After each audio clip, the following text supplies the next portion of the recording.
Keesokan harinya, Andi keluar rumah untuk membeli beberapa kotak perhiasan dan kayu cendana ungu yang akan digunakan untuk menyimpan jamu yang dia siapkan untuk diberikan kepada orang-orang malam itu.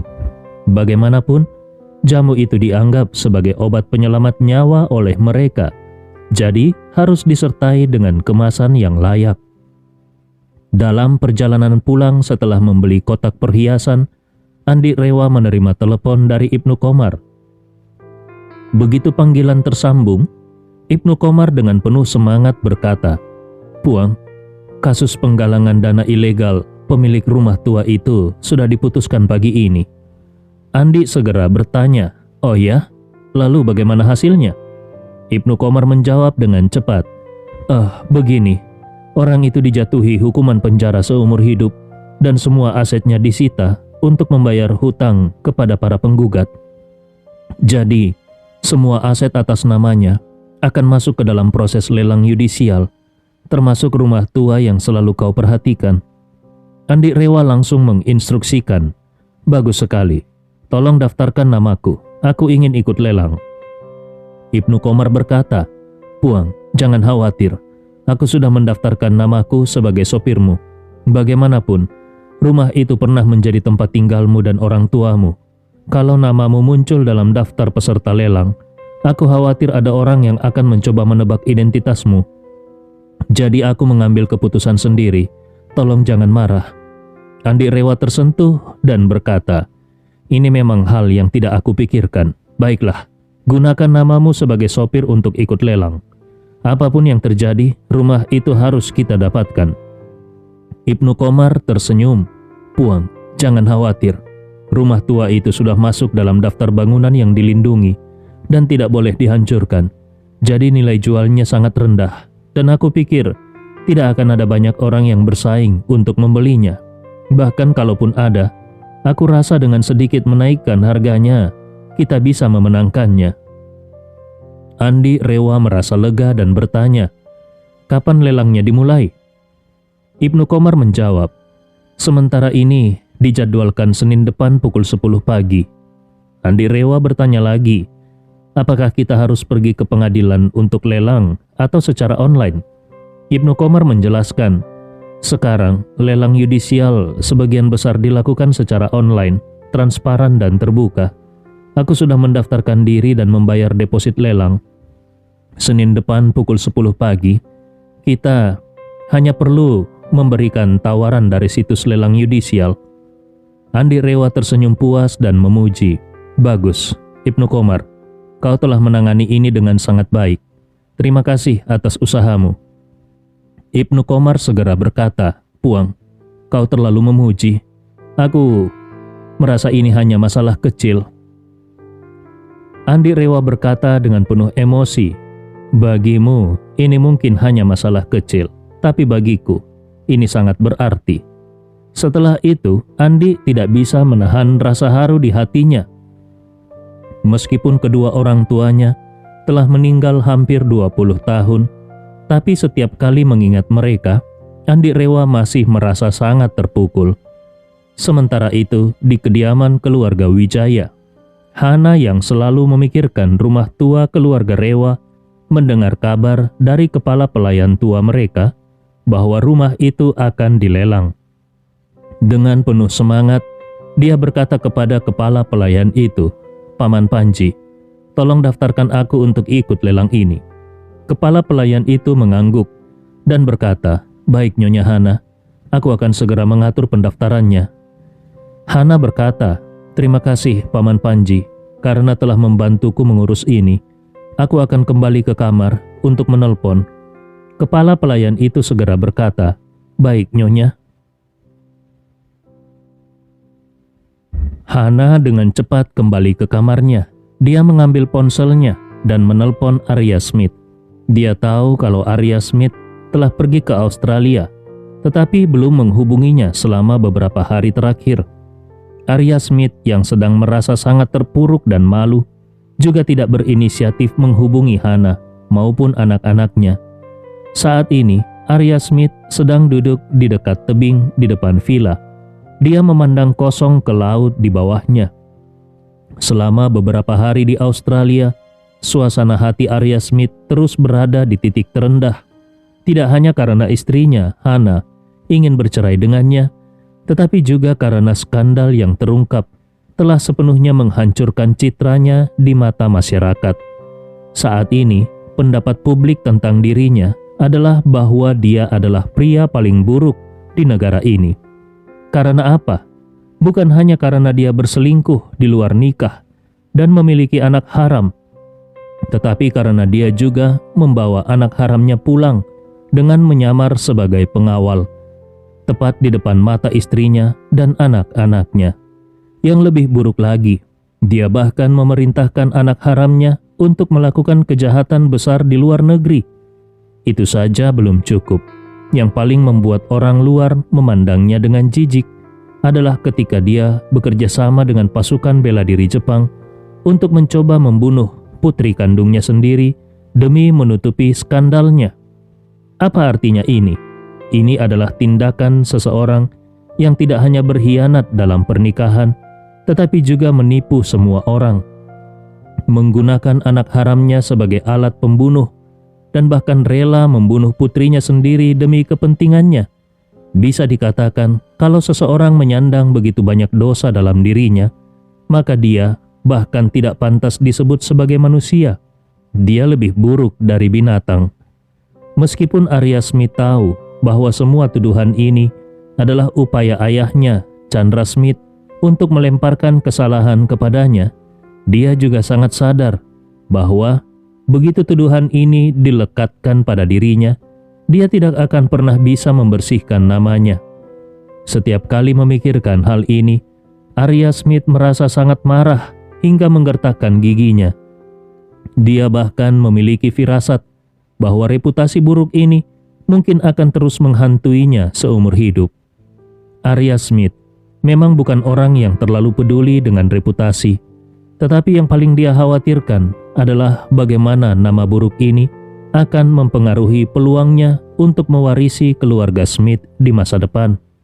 Bagaimanapun, meskipun dia bisa mengabaikan reputasinya sendiri, keluarga Smith tidak bisa. Dia khawatir bahwa ketika saatnya ayahnya menyerahkan kendali keluarga, ayahnya akan merasa bahwa reputasi buruknya terlalu mencoreng nama keluarga dan menolak memberikan kekuasaan tertinggi kepadanya. Kalau itu terjadi, maka semua upaya yang dia lakukan selama setengah hidupnya akan sia-sia. Memikirkan hal ini, Arya Smith merasa sangat marah. Dia menggerutu marah. Kenapa? Kenapa aku harus menjadi kambing hitam atas semua yang dilakukan orang itu? Kenapa dia menghancurkan hidup putriku dan membuatku terjebak dalam kehancuran yang tidak ada habisnya? Lalu, dia meraih sebotol vodka yang sudah diminumnya setengah dan melemparkannya ke laut yang bergolak di bawah tebing. Pada saat itu, ponselnya tiba-tiba berbunyi. Nama yang muncul di layar membuatnya tertegun. Arya Smith merasa bingung sejenak. Lalu, dengan cepat dia meraih ponselnya, menekan tombol jawab, dan berkata dengan penuh antusias, "Istriku, akhirnya kau mau menelponku."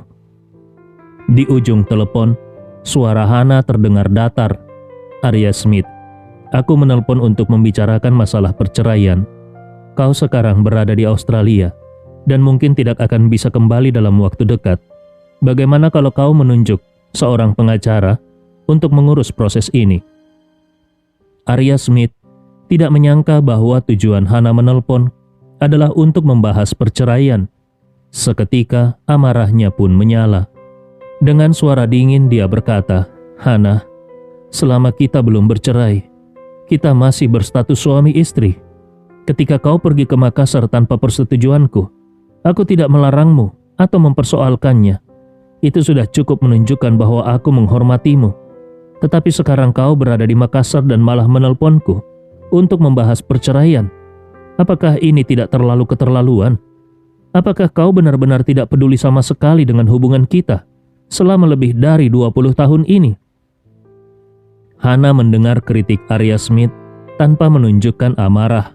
Dengan nada tenang dia berkata, "Arya Smith, Kalau kau memiliki sedikit saja kesadaran diri, seharusnya kau tahu bahwa saat ini kau berdiri di titik terendah moral.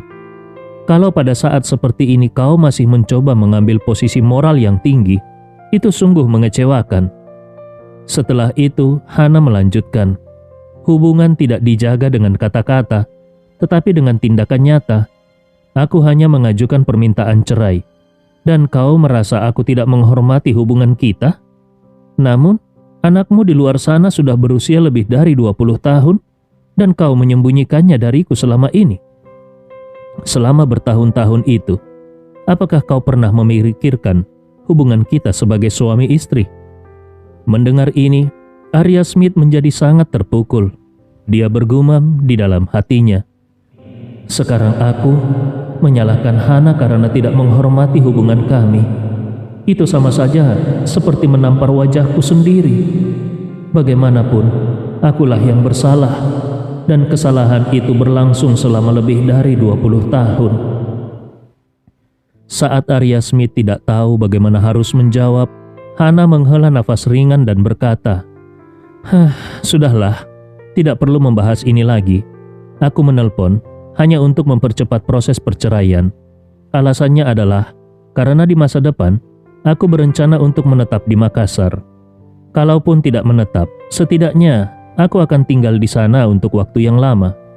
Jadi, menyelesaikan perceraian lebih awal juga demi mempertimbangkan nama baikmu, agar orang-orang tidak membicarakanmu. Hana tidak terlalu berbicara terlalu belak-belakan, tetapi Arya Smith langsung menangkap maksud tersembunyi di balik ucapannya. Maksud Hana adalah dia ingin menetap di Makassar, dan keluarga-keluarga besar di Jakarta pasti akan mengetahui hal ini. Mereka semua akan bisa menebak alasannya karena Sandi Rewa. Kalau Hana dan Arya Smith masih dalam status pernikahan, maka keputusan Hana untuk tinggal di Makassar demi Sandi akan benar-benar merusak martabat Arya Smith. Namun, kalau perceraian telah selesai, setidaknya Arya Smith masih bisa menyelamatkan sedikit harga dirinya. Meskipun demikian, di hati Arya Smith tumbuh rasa marah yang mendalam. Tetapi dia tidak menemukan kata-kata untuk menentang atau menyalahkan. Dia sadar bahwa dia tidak memiliki peluang sedikit pun untuk mengembalikan Hana. Wanita ini telah benar-benar memutuskan untuk bercerai darinya. Memikirkan hal ini, kebenciannya terhadap Sandi semakin mendalam, dan dia bergumam marah di dalam hatinya. Sandi, dasar hantu yang tidak pernah hilang. Kau sudah mati selama lebih dari 20 tahun, tetapi masih sangat mempengaruhi Hana. Seolah itu belum cukup, sekarang kau bahkan membuat Hana pindah ke Makassar. Di mata Hana, pria yang sudah mati lebih dari 2 dekade sepertimu ternyata jauh lebih penting daripada aku. Di seberang telepon, Hana yang setelah sekian lama tidak mendengar respon apapun dari Arya Smith melanjutkan, lagi pula, kita pernah menjadi suami istri. Mari kita akhiri ini dengan cara yang baik. Arya Smith terdiam sesaat. Dia menarik napas dalam-dalam, lalu berkata, kau benar. Lagi pula, kita sudah menjadi suami istri begitu lama. Aku butuh waktu untuk memikirkannya. Hana mengangguk dan berkata, pikirkan baik-baik, lalu beri aku kabar kapan saja. Di Jakarta, kita punya cukup koneksi. Perceraian seperti ini tidak perlu melibatkan kita berdua secara langsung. Masing-masing kita bisa mengutus pengacara untuk menyelesaikan semuanya. Arya Smith menjawab, baiklah, setelah aku mempertimbangkannya, aku akan segera menghubungimu. Hana mengangguk, baik, kita akhiri di sini dulu. Pada siang hari, setelah makan siang di rumah, Andi Rewa bersiap untuk pergi membawa ramuan obat yang sudah dia buat. Karena dia sudah berjanji kepada Ramlah untuk memberikan beberapa bimbingan di rumahnya, Andi Rewa memutuskan untuk mengosongkan jadwalnya pada sore hari. Untuk membawa ramuan obat dengan mudah, dia berkata kepada mertuanya Ridwan, ayah, apakah ayah ada rencana untuk sore ini? Ridwan menjawab sambil tersenyum. Sore ini aku akan pergi ke Asosiasi Kaligrafi dan Lukisan. Dan malamnya kami ada jamuan makan malam dengan beberapa eksekutif. Setelah mendengar rencana Ridwan untuk pergi ke Asosiasi Kaligrafi dan Lukisan di sore hari, Andi Rewa bertanya, "Jadi, ayah pasti akan minum alkohol malam ini, bukan?" Ridwan menjawab sambil tersenyum, "Benar, sedikit banyak pasti akan minum. Kenapa?" Andi Rewa menjawab, "Begini, aku ada keperluan di sore hari.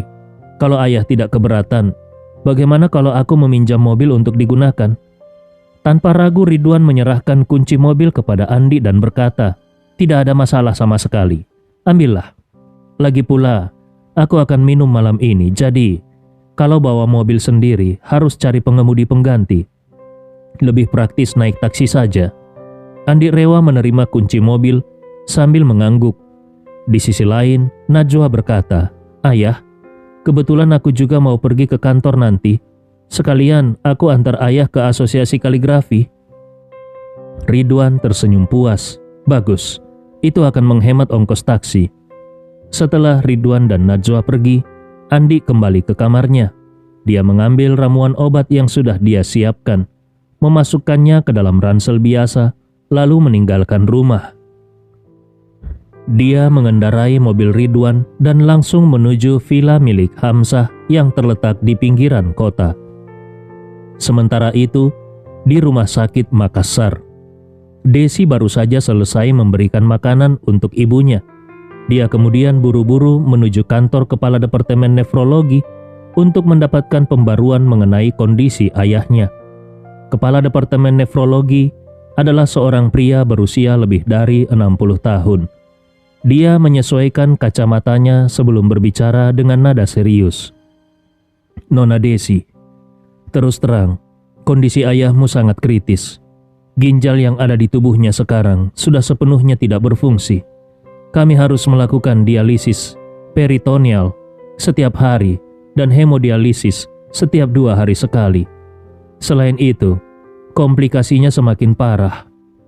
Pagi ini saat aku memeriksanya, aku menemukan bahwa kondisinya lebih buruk dibandingkan kemarin. Kemarin aku sempat berdiskusi dengan ibumu dan memperkirakan bahwa kita masih memiliki waktu sekitar 20 hari untuk transplantasi. Namun, setelah evaluasi ulang hari ini, aku rasa jangka waktu itu harus dipersingkat menjadi 15 hari. Kepala Departemen Nefrologi menghela nafas panjang sebelum melanjutkan dengan nada putus asa. Dengan waktu transplantasi yang hanya 15 hari dan memperhitungkan waktu persiapan sebelum operasi, kau hanya punya waktu sekitar 12 hari untuk menemukan donor ginjal. Kalau tidak ada lagi yang bisa kita lakukan." Air mata Desi langsung mengalir tanpa bisa ditahan. Dia buru-buru menghapus air matanya dan bertanya dengan cemas, "Dokter, bagaimana kondisi ayahku bisa memburuk secepat ini?"